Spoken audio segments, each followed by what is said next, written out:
His Excellency, Mr. Antonio Guterres, Secretary General of the United Nations, Her Excellency, Madam Annalena Baerbock, President of the United Nations General Assembly, His Excellency, Mr. Moses Abelian, Under-Secretary General for General Assembly and Management, Excellencies, Heads of States, Heads of Governments, distinguished delegates, ladies and gentlemen. It is indeed a great honor for me to stand in this august General Assembly Hall among leaders and representatives who represent almost all of humanity. We differ in race, religion, and nationality, yet we gather together today as one human family. We are here first and foremost as fellow human beings, each created equal, endowed with unalienable rights to life, liberty, and the pursuit of happiness. The words of the United Nations Declaration of Independence have inspired democratic movements across continents, including the French Revolution, the Russian Revolution, the Mexican Revolution, the Chinese Revolution, and Indonesia's own struggle and journey to freedom. It also gave birth to the Universal Declaration of Human Rights, adopted by the United Nations in 1948. All men are created equal was the creed that opened the way to unprecedented global prosperity and dignity. And yet, in our own era of scientific and technological triumphs, an era capable of ending hunger, poverty, and environmental ruin, we also continue to face today grave dangers, challenges, and uncertainties. Human folly, fueled by fear, racism, hatred, oppression, and apartheid, threatens our common future. My country knows this pain. For centuries, Indonesians lived under colonial domination, oppression, and slavery. We were treated less than dogs in our own homeland. We Indonesians know what it means to be denied justice and what it means to live in apartheid, to live in poverty, and to be denied equal opportunity. We also knew what solidarity can do in our struggle for independence, in our fight to overcome hunger, disease, and poverty. The United Nations stood with Indonesia and gave us vital assistance. Decisions made here based on human solidarity by the Security Council and this Assembly gave Indonesia independence, international legitimacy, opened doors, and supported our early development through the efforts of the United Nations Children Fund, the United Nations Food and Agriculture Organization, the FAO, the World Health Organization, and many, many other United Nations institutions. And because of that, Indonesia today stands on the cusp of shared prosperity and greater equality and dignity. Madam President, Excellencies, our world today is driven by conflict, injustice, and deepening uncertainty. Every day we witness suffering, genocide, and blatant disregard for international law and human decency. In the face of these challenges, we must not give up. As the United Nations Secretary General said, we cannot give up. We cannot surrender our hopes or our ideals. We must draw closer, not drift apart. Together we must strive to achieve our hopes, our dreams. The United Nations was born from the ashes of the Second World War that claimed scores of millions of lives. It was created to secure peace, security, justice, and freedom for all. We remain committed to internationalism, to multilateralism, and to every effort that strengthens this great institution. Today, Indonesia is nearer than ever before to meeting the sustainable development goals of ending extreme poverty and hunger. Because years ago, this very chamber chose to listen and uphold social and economic justice. We will never forget. And today, we must never be silent while Palestinians are denied that same justice and legitimacy in this very hall. Excellencies, Tukidides warned, the strong do what they can, the weak suffer what they must. We must reject this doctrine. The United Nations exist to reject this doctrine. We must stand for all, the strong and the weak. Might cannot be right. Right must be right. Indonesia today is one of the largest contributors to United Peacekeeping Forces. We believe in the United Nations. We will continue to serve where peace needs guardians, not with just words, but with boots on the ground. If and when the United Nations Security Council and this great assembly decide Indonesia is prepared to deploy 20,000 or even more of our sons and daughters to help secure peace in Gaza or elsewhere,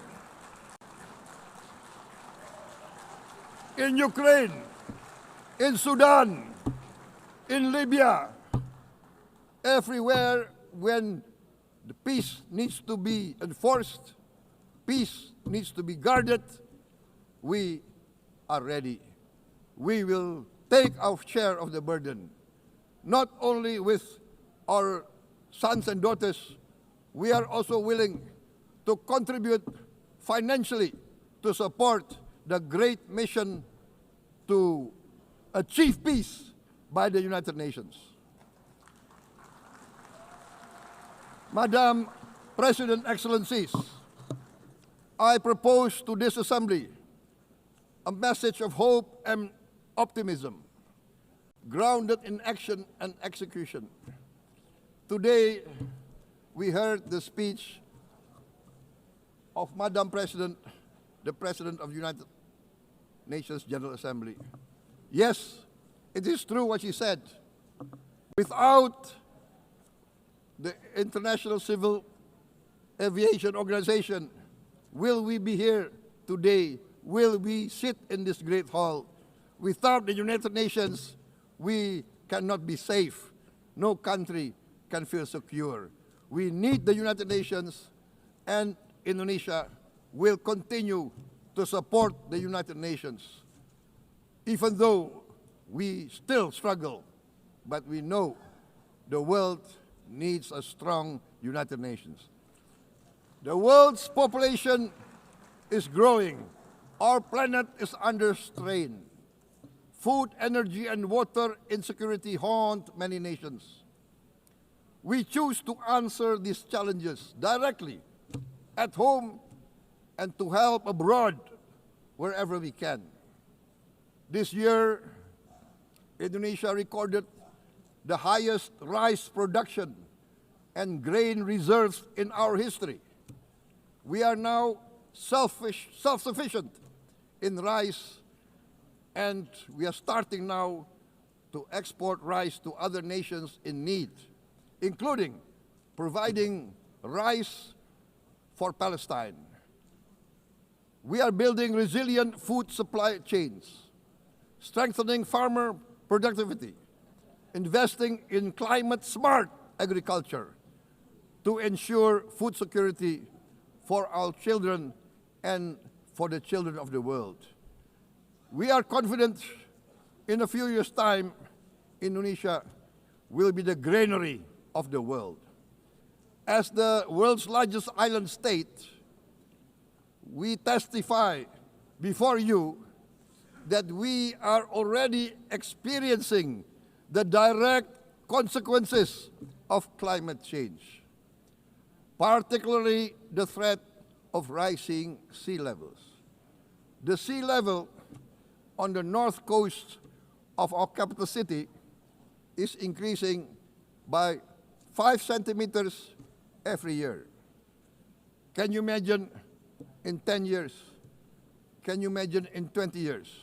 For this, we are forced to build a giant seawall, 480 kilometers in length. It will take us maybe 20 years, but we have no choice. We have to start now. Therefore, we choose to confront climate change not by slogans, but by immediate steps. We are committed to meeting our 2015 Paris Agreement obligations. We aim to achieve net zero emission by 2060, and we are very confident we can achieve net zero emission much earlier. We aim to reforest more than 12 million hectares of degraded forest, to reduce forest degradation, to empower local communities with quality green jobs for the future. Indonesia is shifting decisively from fossil fuel-based development towards renewable-based development. From next year, most of our additional power generation capacity will come from renewables. Our goal is clear: to lift all of our citizens out of poverty and make Indonesia a hub for solutions to food, energy, and water security. Madam President, Excellencies, we live in a time when hatred and violence can seem to be the loudest voices. But beneath this loud noise lies a quieter truth, that every person longs to be safe, to be respected, to be loved, and to leave a better world to their children. Our children are watching. They are learning leadership not from textbook, but from our choices. Today, still, a catastrophic situation in Gaza is unfolding before our eyes. At this very moment, the innocent are crying for help, are crying to be saved. Who will save them?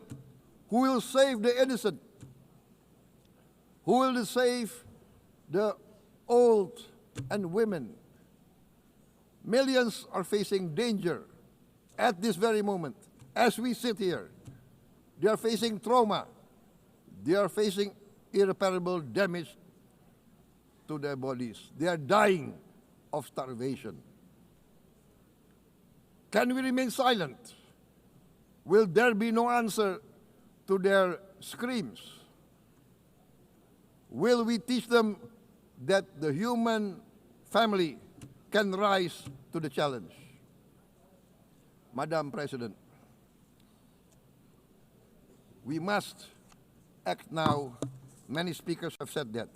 We must stand for a multilateral order where peace, prosperity, and progress are not the privilege of a few, but the right of all.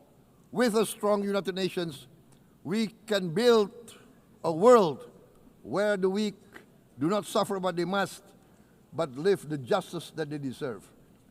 Let us continue humanity's great journey of ideals, the selfless aspirations that created the United Nations. Let us use science to uplift, not use science to destroy. Let rising nations help others to lift themselves. I am convinced that the leaders of the great world civilizations of the West, of the East, of the North, of the South, leaders of America, Europe,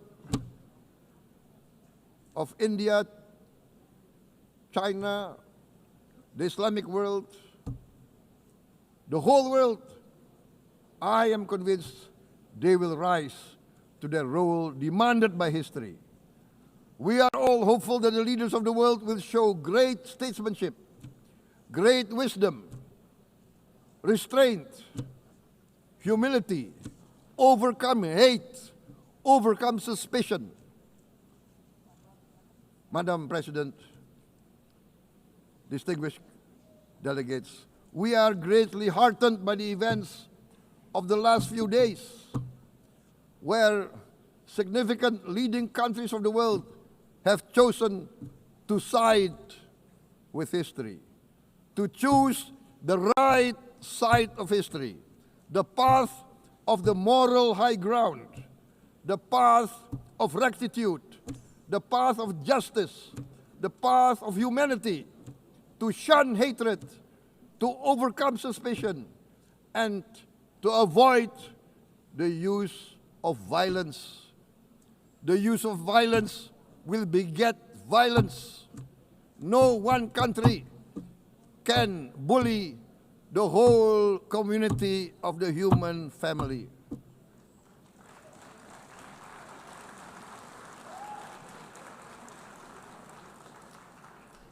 We may be weak individually, but the sense of oppression, the sense of injustice has proven in the history of mankind that this sense of injustice, this sense of oppression will unite into a strong force that will overcome this oppression, that will overcome this injustice.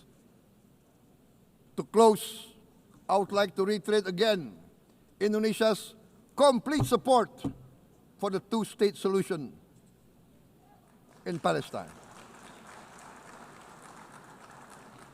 We must have an independent Palestine, but we must also recognize, we must also respect, and we must also guarantee the safety and security of Israel. Only then we can have real peace, and no longer hate and no longer suspicion.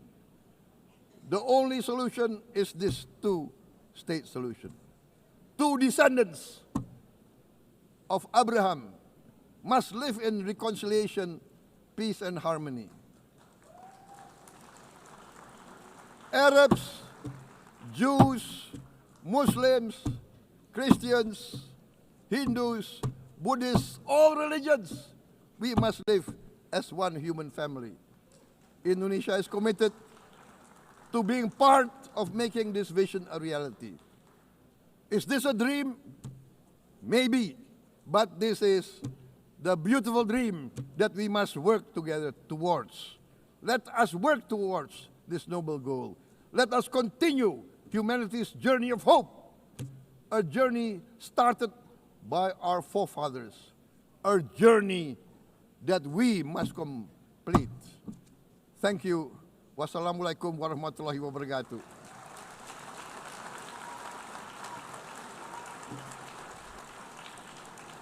Shalom. Om Santi, Santi, Santi Om. Namo Buddhaya. Thank you very much. May God bless us all. May peace be upon us. Thank you very much.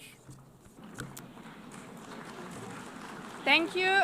On behalf of the Assembly, I wish to thank the President of the Republic of Indonesia, Dapat.